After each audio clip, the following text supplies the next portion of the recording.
At ito naman ang lagay ng panahon para bukas. Lumakas na at isa pong typhoon ang bagyong Goryo na lumalapit po sa extreme northern Luzon. Tinaas na ang signal number 2 sa Batanes Group of Islands habang signal number 1 naman sa Babuyan Group of Islands. Taglay dito ang lakas ng hangin o maximum sustained winds na 120 km per hour at gustiness sa pagbugsong 145 km per hour. Bahagya naman itong bumilis sa 15 km per hour at ang galaw po nito ay pa-northwest. Makakaasa pa rin tayo ng maulang panahon sa Western Luzon bukas, pero inaasang hihina na ang ulan sa maraming lugar kumpara nitong mga nakaraang araw. Sa ngayon kasi dalawang bagyo ang humahatak sa habagat, ang bagyong Goryo at isa pong tropical depression na nandito po sa South China Sea. Dahil dito, nahihiwalay at nahahati ang hangin na may dalang ulan na hinahatak ng dalawang bagyo. Bukas inaasahan na lamang ang malakas na ulan sa Zambales at Nueva Ecija.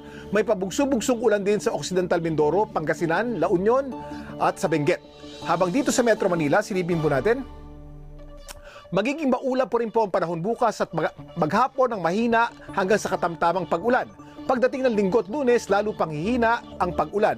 Inaasahang gaganda po ang panahon pagdating po ng Lunes. Kung hindi magbabago ang bilis at direksyon ng bagyong Goryo, inaasahang lalabas na ito ng Philippine Area of Responsibility by Sunday. Paalala lang kapamilya, kahit hihina ang ulan, malakas pa rin ang bugso ng hangin sa Western at Northern Luzon, kung saan may nakataas na gale warning. Mag-ingat sa matataas na alon na posibleng umabot ng higit 4 na metro ang taas. Mapanganib pa rin po maglayag bukas.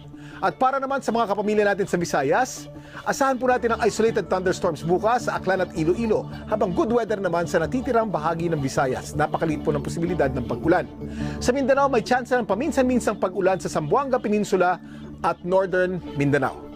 Yan po ang lagay ng panahon. Lagi nating tatandaan, ang buhay ay weather lang. Happy weekend po.